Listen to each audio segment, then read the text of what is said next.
Au nom du Père et du Fils et du Saint-Esprit. Amen. Viens, Esprit de Dieu, viens prier en nous. Viens nous vivifier par tes dons bienfaisants. Embrasse nos cœurs du feu de ton amour. Apporte-nous ta sagesse éternelle et que ta lumière éclatante purifie nos cœurs.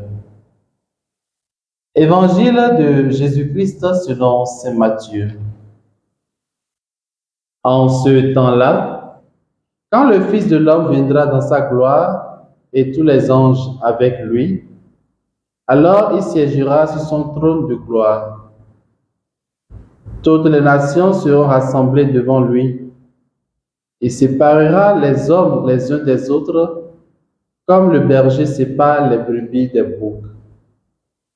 Il placera les brebis à sa droite et les boucs à gauche.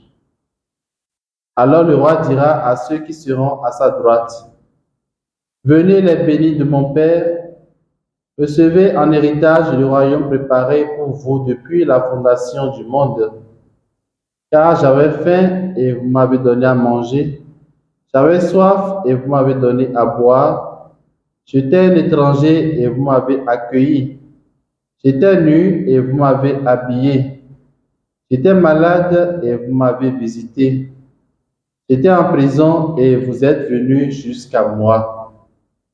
Alors les justes lui répondront, Seigneur, quand est-ce que nous t'avons vu? Tu avais donc faim et nous t'avons nourri. Tu avais soif et nous t'avons donné à boire. Tu étais un étranger et nous t'avons accueilli. Tu étais nu et nous t'avons habillé. Tu étais malade ou en prison. Quand sommes-nous venus jusqu'à toi?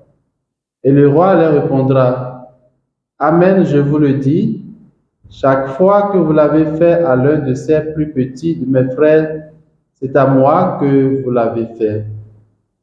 Alors il dira à ceux qui seront à sa gauche, allez-vous-en loin de moi, vous les maudits, dans le feu éternel, préparé pour le diable et ses anges, car j'avais faim et vous ne m'avez pas donné à manger.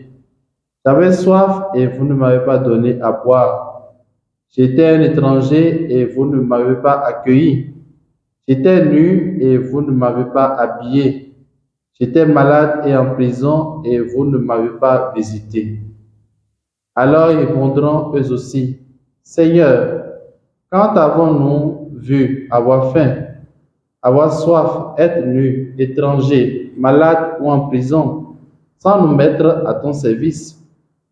Il leur répondra, Amen, je vous le dis, chaque fois que vous ne l'avez pas fait à l'un de ces plus petits, c'est à moi que vous ne l'avez pas fait.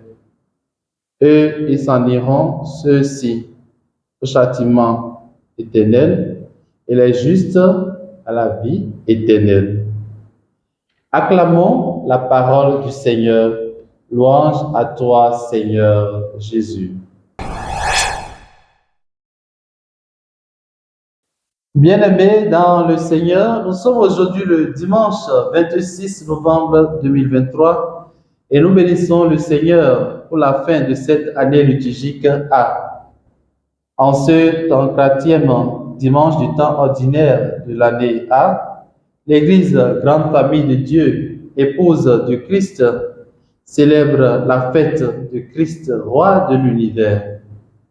C'est une solennité qui a été instituée par le pape Pie XI le 11 décembre 1925 et est célébrée à la fin de chaque année liturgique en novembre pour contempler la royauté universelle du Christ.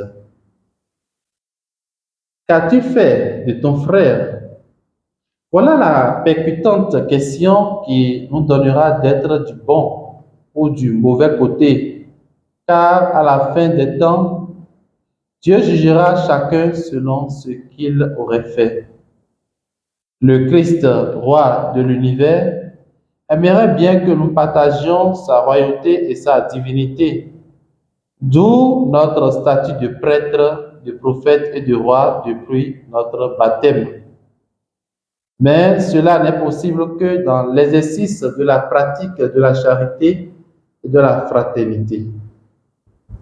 L'enseignement du Christ indique l'exercice de l'amour comme critère de notre jugement. Et en mettant l'amour comme critère, il nous invite à prendre au sérieux notre vie.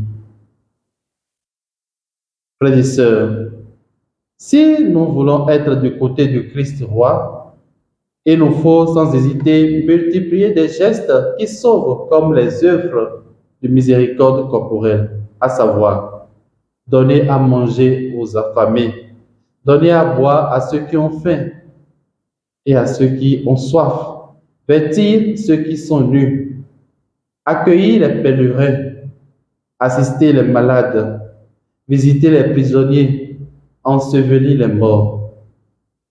Bien-aimés, à la fin de cette année liturgique, nous sommes invités à évaluer la façon dont nous réagissons face à la misère humaine.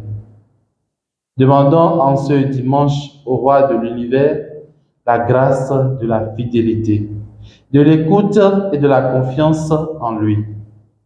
Demandons-lui de donner la clairvoyance nécessaire au pouvoir public pour gouverner avec droiture en vue de l'amélioration des conditions de vie et de travail des populations.